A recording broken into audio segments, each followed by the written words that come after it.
तो बात सबसे पहले बांग्लादेश के चुनावी नतीजों में बीएनपी सबसे बड़ी पार्टी बनकर उभरी है। अब तक के नतीजों में बीएनपी के खाते में 211 सीट, जमाते इस्लामी के नेतृत्व वाले गठबंधन को 70 सीट, तो अन्य के पास सिर्फ 18 सीटें आई हैं।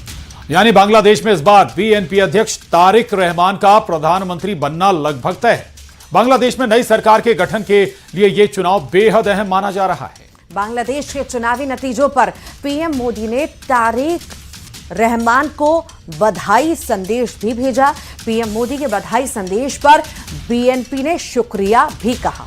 बीएनपी चुनाव समन्वय समिति के प्रमुख नजरुल सलाम खान ने कहा कि हमें विश्वास है कि तारिक रहमान के नेतृत्व में दोनों देशों के बीच संबंध मजबूत होंगे।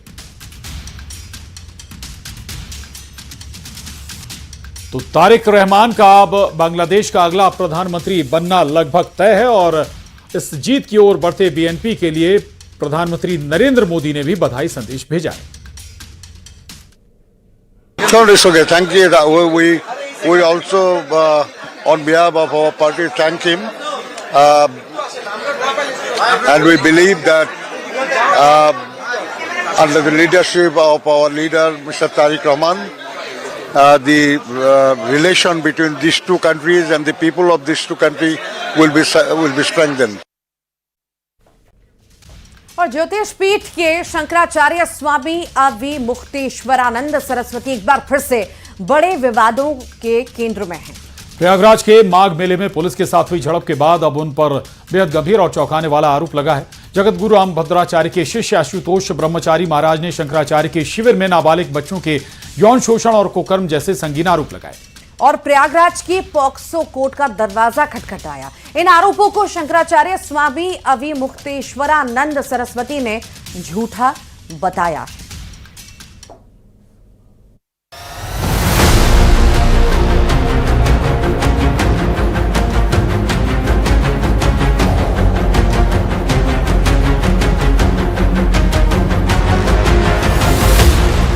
ज्योतिष पीठ के शंकराचार्य स्वामी अविमुक्तेश्वरानंद सरस्वती के शिविर में बच्चों के यौन शोषण के आरोप लगे हैं।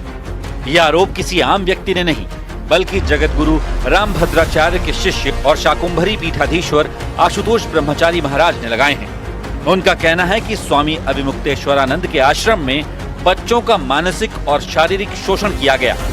आशुतोष ब्रह्मचारी ने 8 फरवरी को पॉक्सो स्पेशल कोर्ट में शिकायत दायर की। इस केस पर 2 तारीखों में सुनवाई हो चुकी है और कोर्ट में उनके बयान दर्ज किए जा चुके हैं।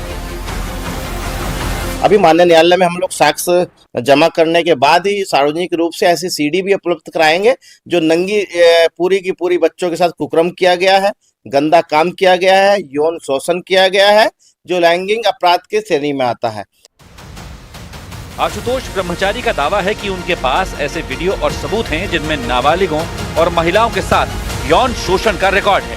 उन्होंने ये सीडी और साक्ष्य कोर्ट को सौंपे हैं। उनका कहना है कि करीब 20 बच्चे उनके संपर्क में आए हैं जो शोषण का शिकार हुए। उन्होंने झूसी थाने में तहरीर दी, लेकिन पुलिस ने मामला दर्ज नहीं किया, जिसके बाद वो कोर्ट पहुंचे।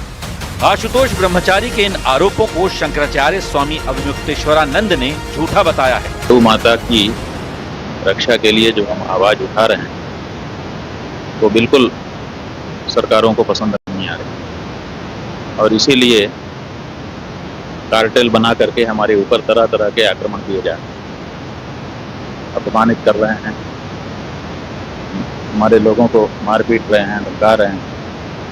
अब उससे काम नहीं बना, हम डटे रहे, तब ये लेकर के आ गए। ऐसी बात कह दी, ऐसा आरोप लगा दिया जो सभ्य समाज में कल्पना भी जिसकी नहीं की जा सकती।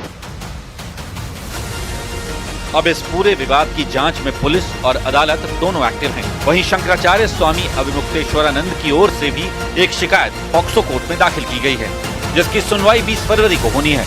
अब कोर्ट की अगली सुनवाई और पुलिस जांच बताएगी कि आरोप सच हैं या साजिश। लेकिन माघ मेले के बीच उठा ये विवाद धार्मिक और सामाजिक हलकों में बड़ी चर्चा का विषय बन गया है। और मध्य प्रदेश कांग्रेस ने 4 जिलों की कार्यकारिणी भंग कर दी है। छिंदवाड़ा, सागर, मऊगंज और झाबुआ जिले की कार्यकारिणी को भंग कर दिया गया।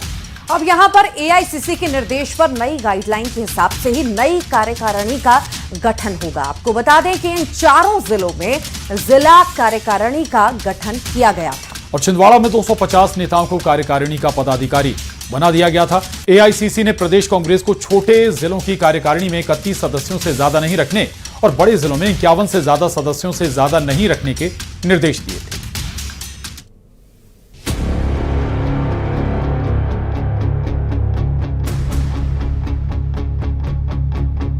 मध्य प्रदेश कांग्रेस ने प्रदेश के 4 जिलों की कार्यकारिणी को भंग कर दिया है। अब यहां नए सिरे से जिला कार्यकारिणी का गठन किया जाएगा। एआईसीसी के निर्देश के बाद प्रदेश कांग्रेस ने यह फैसला लिया है। एमपी कांग्रेस ने एआईसीसी के निर्देश पर छिंदवाड़ा, सागर, मऊगंज, झाबुआ की कार्यकारिणी भंग की। एआईसीसी के निर्देश से पहले कार्यकारिणी बन गई थी। छिंदवाड़ा में 250 नेता कार्यकारिणी में शामिल थे। एआईसीसी के निर्देश पर अब बनेगी नई कार्यकारिणी।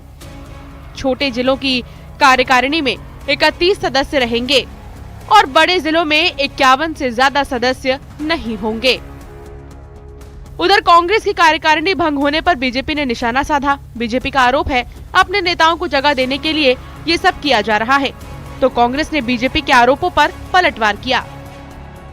जिस प्रकार से जीतू पटवारी यहाँ पर समय समय पर मध्य प्रदेश के अंदर कांग्रेस के पदाधिकारियों की नियुक्ति कर रहे हैं, उन नियुक्तियों को जिस प्रकार से केंद्र के आला अधिकारी, आला नेतागण और यहाँ मध्य प्रदेश के कांग्रेस प्रभारी निरस्त करते हैं, मुझे ऐसा लगता है कि मध्य प्रदेश से पर्याप्त मात्रा में जीतू पटवारी के खिलाफ शिकायतें होती है।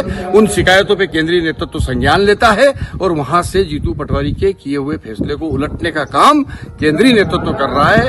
अर्थात हम ये कह सकते हैं कि मध्य प्रदेश के अंदर कांग्रेस में सब कुछ ठीक नहीं चल रहा है। बात दरअसल ये है कि माननीय जीतू पटवारी जी के नेतृत्व में जिस तरह से संगठन सृजन अभियान चल रहा है, निश्चित रूप से पहले ही कहा गया था कि अगर कहीं भी कोई गड़बड़ी होगी या कोई निष्क्रिय व्यक्ति होगा उसको पृथक कर दिया जाएगा। लेकिन जब एआईसीसी का कोई भी आदेश निकलता है तो सारी चीजें स्वतः हो जाती हैं, वो अपने आप ही निरस्त हो जाते हैं पुराने आदेश। कांग्रेस की कार्यकारिणी को लेकर पहले भी सवाल उठते रहे हैं। कई बार कांग्रेस नेताओं की नाराजगी भी सामने आती रही है। ऐसे में 4 जिलों की कार्यकारिणी भंग होने के बाद से एमपी में सियासी माहौल गर्मा गया है। बीजेपी और कांग्रेस में बयानबाजी और वार पलटवार जारी है। Bureau report, news 18।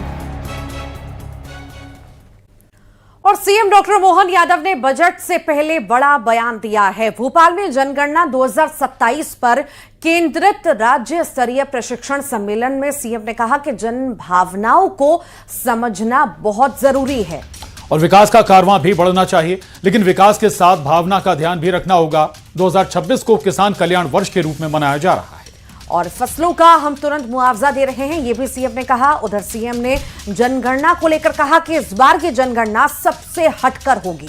कोविड की वजह से जनगणना होना मुमकिन नहीं था। राजनीतिक दृष्टि से इस जनगणना के कई अर्थ निकलेंगे। आप अगर कोई कठिनाई आ रही तो मार्गदर्शन ले लें, लेकिन हम ये सब चाहेंगे कि आखिरकार विकास का कारवां भी बढ़े और हमारे व्यवस्थाओं का नियंत्रण भी हमारे हाथ में रहे। कुछ तरीके हो सकते हैं, उस पर हम प्रदेश स्तर पे गंभीरता के साथ रास्ते निकाल रहे हैं, लेकिन आपको ये मान के चलना कि अंततः हमारा संवेदना स्थानीय बासिंदों के साथ भी है। किसी का भी मकान, जमीन, दुकान अगर कुछ होता है तो उसके मन में उसका लगाव भी होता है। हमको विकास भी चाहिए, लेकिन उसकी भावनाओं का ध्यान रखना। ऐसे में हमारे पास कोई तकलीफ नहीं है। इस बार की जनगणना भले ही 8वीं है, लेकिन सबसे हटके भी है। एक तो ये आमतौर पर 10 साल के समय सीमा के बाहर जाने वाली है। जो चक्री क्रम आपका आता था वो उसका क्रम तो 21 में निकल गया, लेकिन अब ये 26 चल रहा है, तो 26 में हम अपने उस समय से थोड़ा बाहर जा रहे हैं। लेकिन ये बात भी सही कि कोविड और कठिन काल में स्वाभाविक रूप से वो संभव नहीं था।